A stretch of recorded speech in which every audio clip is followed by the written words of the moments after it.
Ana é licenciada con grado en Biología pola Universidade Complutense de Madrid, becaria do CAICIT, aquelas primeras becas que surgiron do primer Plan Nacional de Técnicos Superiores en Acuicultura, que foi do ano 84 ao ano 87, e estuvo con estancias en el Instituto Oceanográfico de San Pedro de Pinatar, en IFREMER 2 años. Hizo la tesis sobre estudios de digestibilidad en lubina. Lleva 34 años en Stoll Sea Farm y es la responsable en I+D de Stoll. Tiene experiencia investigadora en cultivo larvario, en el desarrollo de vacunas, desarrollo de piensos, cultivo de nuevas especies y mejora genética. Ana nos va a hablar de salud animal, un pilar del bienestar animal.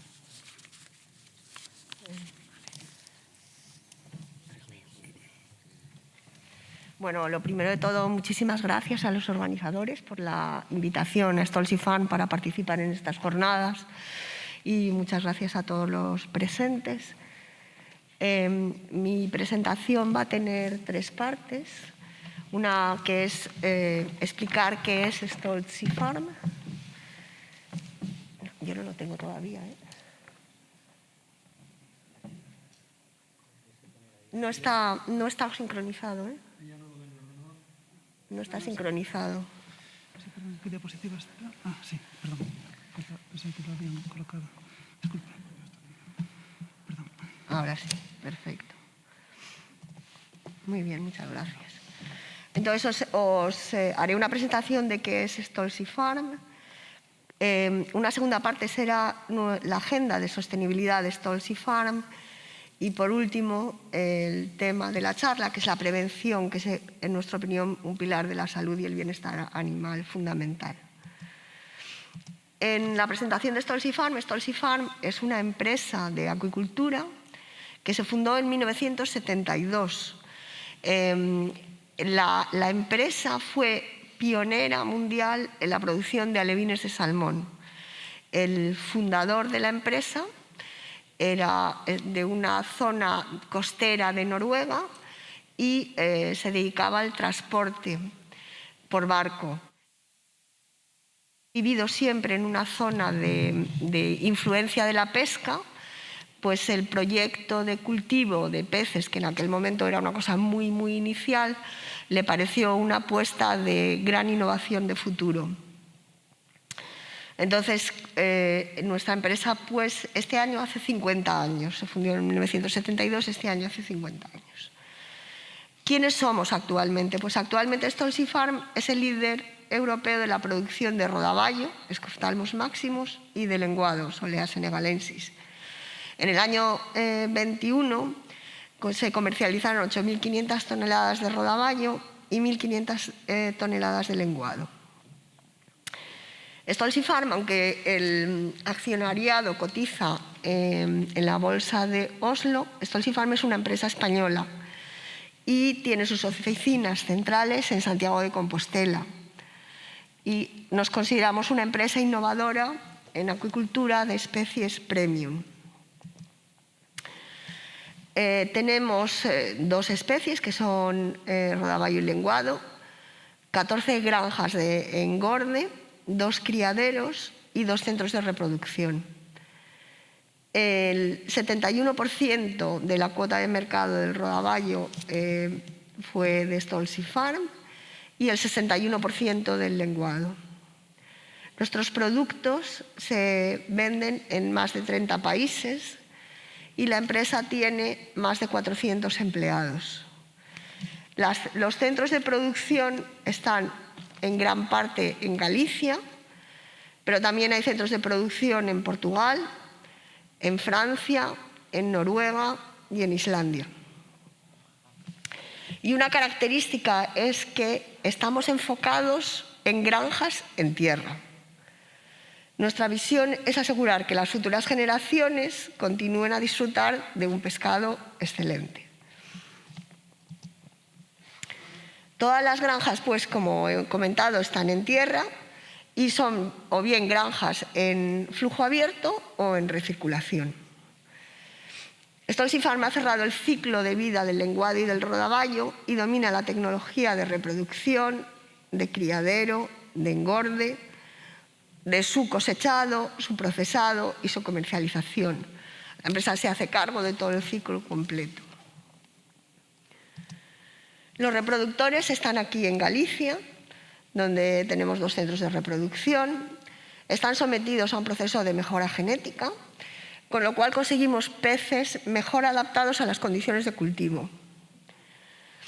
En nuestros centros de reproducción se producen larvas y estas larvas recién eclosionadas se envían a nuestros criaderos que también están en Galicia. Una vez que llegan a los criaderos, pues se hace el cultivo larvario hasta obtener los alevines, y de los alevines que se producen en Galicia se envían a todas las granjas de la empresa, a España, a Portugal, a Francia, a Noruega e Islandia. Esto nos da una gran trazabilidad del estado sanitario de los alevines, puesto que tenemos el control de cómo estaban los reproductores, cómo estaban las larvas, cómo estaban los alevines. Y sabemos exactamente lo que estamos metiendo en nuestras granjas de engorde. Finalmente, el proceso de engorde se hace en granjas de gran tamaño, donde los peces alcanzan la talla comercial. Este tipo de proceso de alcanzar la talla comercial es muy largo. Estamos hablando de procesos que pueden durar entre 1 año o 1 año y medio, 2 años, para desde un pececito pequeño, un alevín, que puede pesar 5 o 10 gramos, llegue, en el caso del rodaballo, a 2,5 kilos, en el caso del lenguado, pues a 500 gramos, pues es un proceso largo. Al ser un proceso largo, evidentemente, es un proceso de riesgo. Y los procesos que se hacen en el engorde, pues es la alimentación de los peces, su cuidado a lo largo de toda su vida en estos 2 años, hasta que finalmente se cosechan y se envían a nuestra propia planta de procesado. En la fotografía podéis ver una etiqueta que pone Prodemar. Esa es la marca registrada que tiene la empresa. Nuestros rodaballos y lenguados tienen esta marca registrada, Prodemar. ¿Y qué es la agenda de sostenibilidad de Stolzy Farm? Pues el plan de sostenibilidad de Stolzy Farm es unos compromisos, unas prioridades y unas ambiciones. Tenemos el compromiso de criar un pescado seguro y saludable en cultivo responsable, el compromiso de respetar nuestras personas, nuestras comunidades locales y el medio ambiente, y de garantizar la trazabilidad de nuestro pescado y el origen sostenible de su alimento. Para poder hacer frente a esos compromisos tenemos unas prioridades, que es la seguridad alimentaria y salud del consumidor, el bienestar animal y los derechos de los animales, las personas y las relaciones laborales, es decir, nosotros los que estamos empleados dentro de la empresa, nuestro impacto con las comunidades locales y el impacto medioambiental. Y para garantizar la trazabilidad de nuestro pescado y el origen sostenible de su alimento, nos comprometemos a la trazabilidad de los productos y los ingredientes que forman parte de las fórmulas de los alimentos, y el compromiso con el uso de los recursos naturales limitados. Todo ello encajado dentro de los Objetivos de Desarrollo Sostenible. Ahondando en esto, tenemos el tema del bienestar animal y los derechos de los animales, dentro de nuestro compromiso de criar un pescado seguro y saludable en cultivo responsable. Nosotros tenemos un historial de décadas en que hemos implementado una política preventiva centrada en la salud de los peces, liderando el desarrollo de vacunas para rodaballo y lenguado y vigilando la salud de los peces para prevenir su estrés. Nos preocupamos del agua de alta calidad con control de los parámetros claves para garantizar las mejores condiciones físicas y biológicas de los peces, y les proporcionamos un sistema de alimentación automática para asegurar que los peces están adecuadamente alimentados en todo momento. En relación a la seguridad alimentaria y salud del consumidor, pues nosotros lo que buscamos es cumplir con todos nuestros compromisos y nos aseguramos de que efectivamente lo hacemos así, y tenemos certificados por terceros como Global Gap o IFS que nos dicen sí, lo estáis haciendo tal como os habéis comprometido. El valor nutricional del pescado, bueno, yo creo que eso hoy en día nadie lo discute por las fuentes de proteínas, los omega 3 y los omega 6, por el yodo y otros oligoelementos. En cuanto al otro parámetro, que es los impactos medioambientales, pues las granjas, una parte importantísima es el diseño.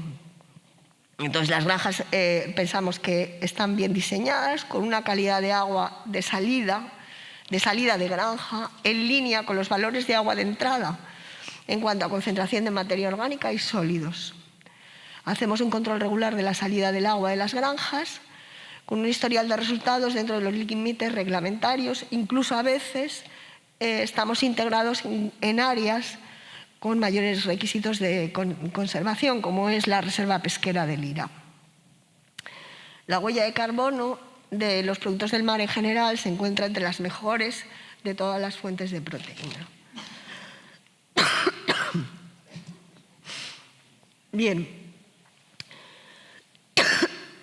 pues en todo esto lo que la empresa quiere es proporcionar el mejor producto a nuestros clientes con el mejor servicio.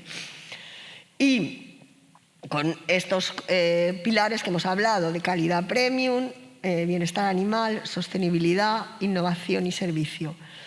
Estando acreditados por la gestión de calidad ISO 9000, ISO 14000, de manera internacional en la IQNet y luego la Global Gap y el IFS.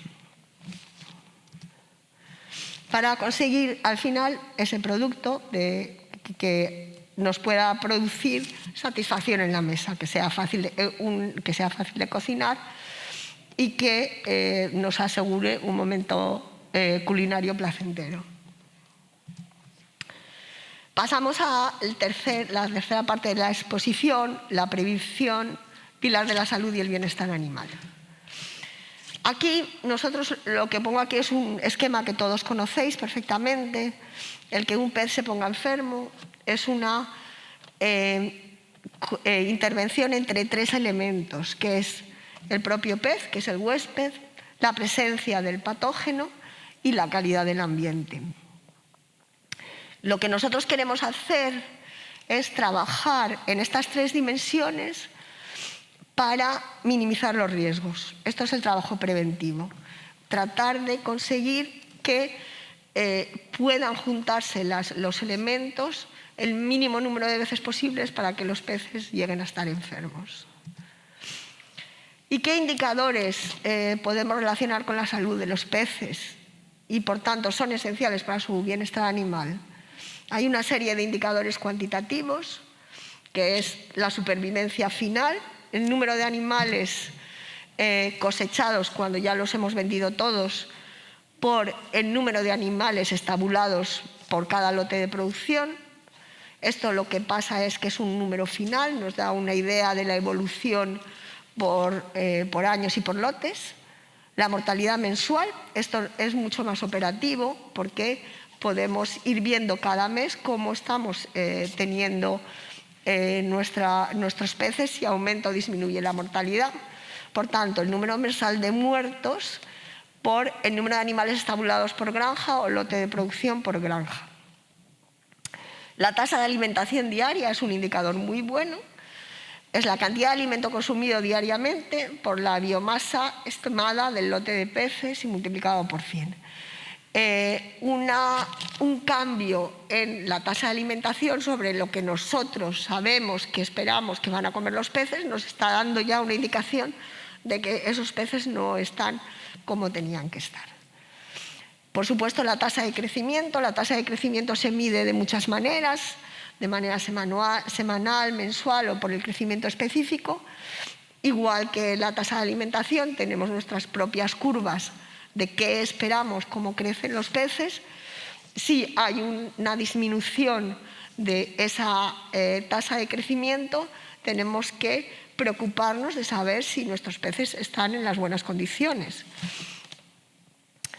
Otros parámetros que hay que medir son el nivel de saturación de oxígeno en la salida de agua del tanque, eso es fundamental, y otra serie de parámetros químicos como son el amonio, el nitrito, el pH, el CO2, los sólidos en suspensión, la DBO, etc. Luego hay una serie de parámetros que son cualitativos y que requieren una observación macroscópica de los peces con frecuencia diaria. La morbilidad sería la detección visual de peces con lesiones externas. Los peces pueden tener lesiones en la piel, pueden tener heridas por mordiscos, pueden tener erosiones de las aletas. Hay que observar si vemos peces que tengan algún tipo de alteración externa, y esos peces que están así tenemos que ir a buscar e indagar qué problema puede estar asociado con esa lesión. El comportamiento respiratorio, como lo que es la velocidad de respiración, si los peces tienen una necesidad de opercular más porque no les llega bien el oxígeno, si empiezan a intentar obtener oxígeno yéndose hacia la superficie del agua. El comportamiento natatorio, si nuestros peces, como es nuestro caso de los rodaballos y los lenguados, no nadan y empiezan a nadar, pues hay algo rarísimo que tenemos que averiguar qué es lo que está pasando. Y el comportamiento alimentario, que está en relación con también el consumo, lo que hablábamos de la tasa de alimentación diaria. Dejan de comer, les estamos dando el pienso y el pienso cae y no es consumido. Todos estos indicadores son los que nos van a dar una idea en qué situación estamos. Bueno, entonces cuando se trata de establecer una medida de prevención de las enfermedades, lo primero que tenemos que hacer es pensar en cada una de las granjas en particular. Cada granja tiene sus problemas y es específica. Y hay que saber en esa granja cuáles son los problemas o las enfermedades a los que se van a enfrentar los peces que están en aquella localidad. Entonces, el Departamento de Salud de la empresa, coordinado con los veterinarios propios y los veterinarios oficiales, establecen un plan de salud. En ese plan de salud se describe cuáles son los patógenos que podemos tener en cada granja y se explican cuáles son las medidas que se van a tomar frente a esos patógenos. Estos planes de salud se actualizan una vez al año, puesto que puede haber evoluciones que vayan cambiando la situación en cada granja.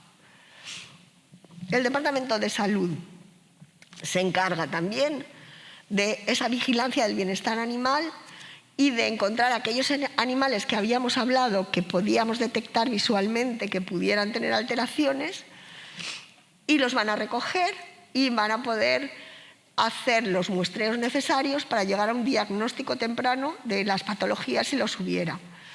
Por ejemplo, en la foto hay lo que es una necropsia. Esto nos puede dar muchísima información sobre cómo tienen el riñón, cómo tienen el hígado, cómo tienen el bazo, y nos puede ya ir dando pistas sobre qué problema nos podemos estar enfrentando.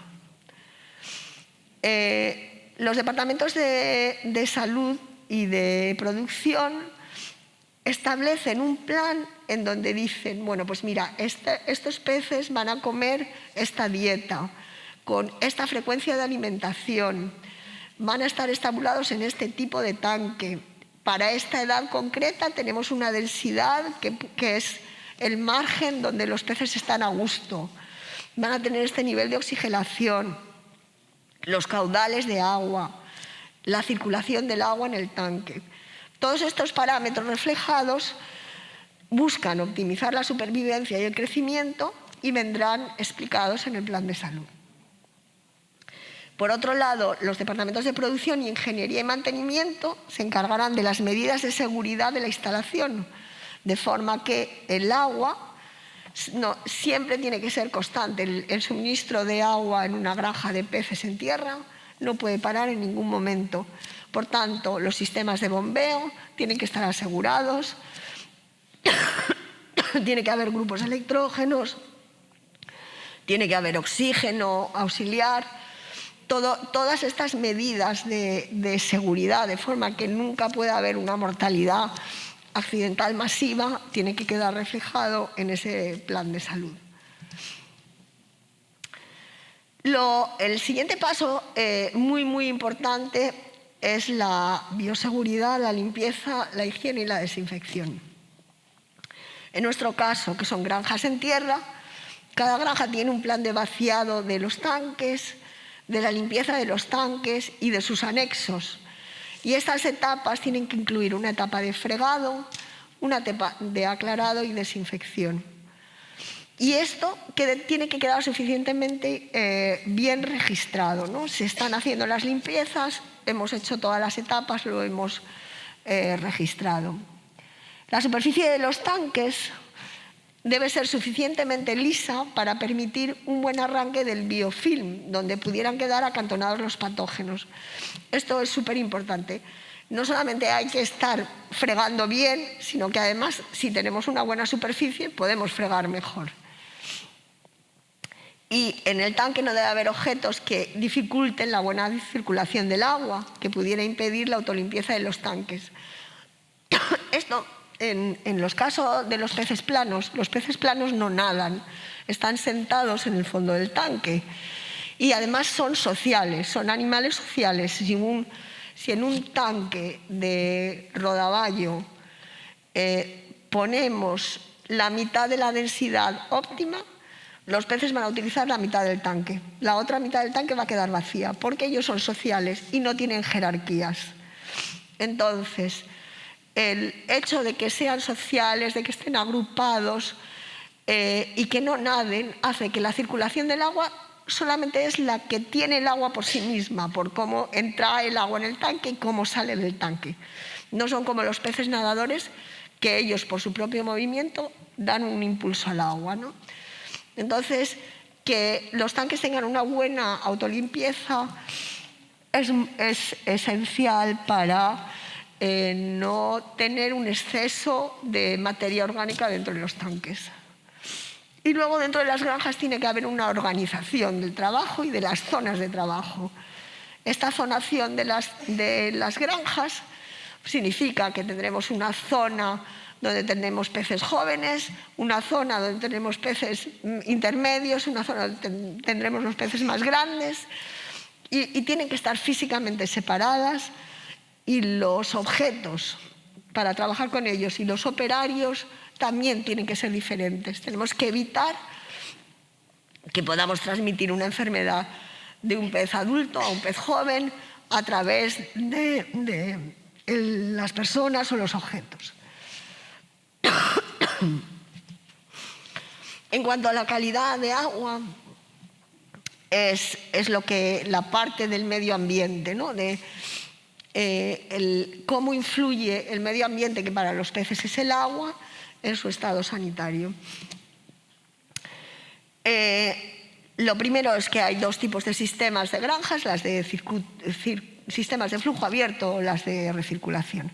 En el caso del flujo abierto, hemos elegido un lugar donde vamos a cultivar los peces en que la salinidad y el rango de la variación anual de la temperatura ambiente tiene que estar comprendida en lo que es la zona elegida por la especie cuando está en el medio natural.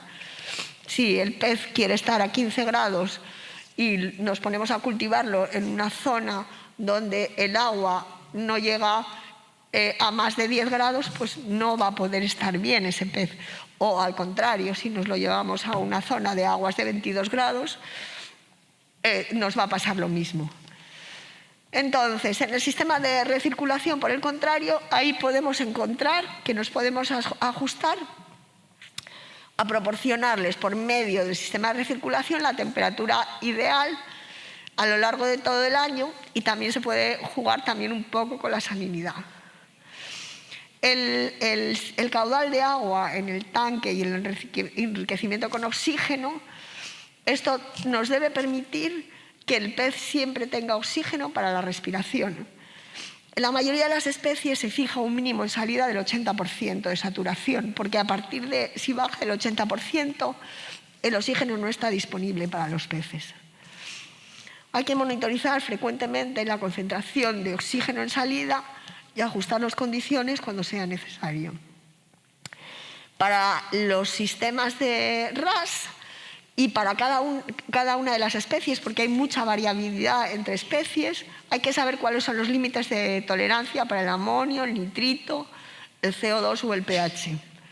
Y conociendo lo que son nuestros límites, pues hay que saltar alarmas cuando lleguemos a esos límites de nuestra especie.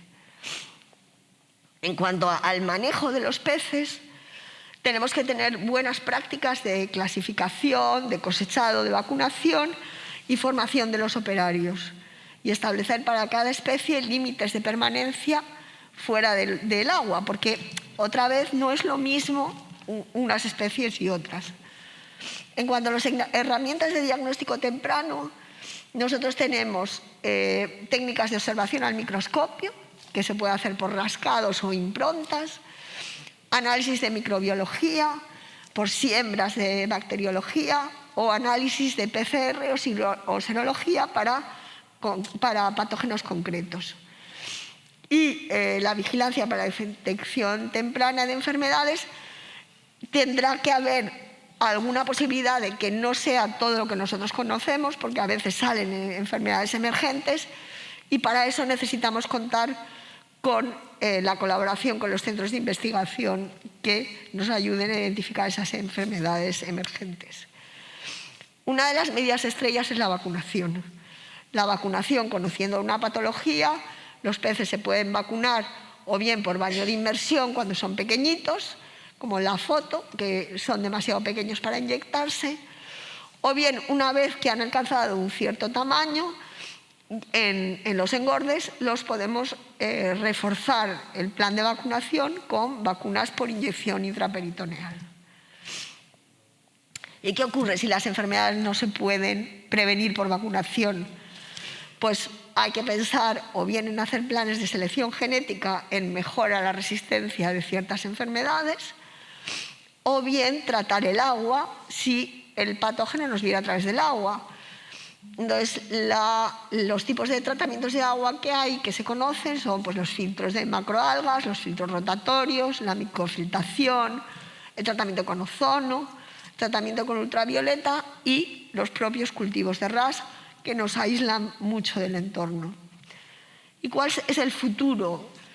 Pues un futuro que a nosotros nos interesa muchísimo es el de que pudiéramos llegar a desarrollar vacunas orales y de esta manera evitar la manipulación de las vacunas por inyección. Quedan muchísimos años para que esto sea una realidad, pero hay que estar ahí, el I+D. Otras vacunas mejoradas, como vacunas recombinantes de DNA o de RNA. Herramientas terapéuticas innovadoras, como puedan ser los bacteriófagos. Los bacteriófagos son muy específicos para cada patógeno y también es un montón de trabajo el que hay que hacer en este campo. Los inmunoestimulantes, los aditivos funcionales y probióticos, pero que tienen que tener una prueba de eficacia para patógenos diana, porque no hay una solución universal para todos los problemas. Hay que tener en cuenta que cuando estamos en el trabajo de disminuir la cantidad de ingredientes marinos en las dietas, que es tratar de reducir el FIFO, tenemos que al mismo tiempo no dejarles a los peces sin elementos, microelementos nutricionales que son esenciales para mantener su buen estado de salud. Y, por último, un tema que también es muy interesante es ampliar a un mayor número de especies de patógenos las herramientas de diagnóstico rápido, como la serología. Stolzifan tiene un vídeo que cuando queráis verlo en YouTube sobre cómo ven los niños de los empleados de Stolzifan la sostenibilidad de la empresa. Muchas gracias.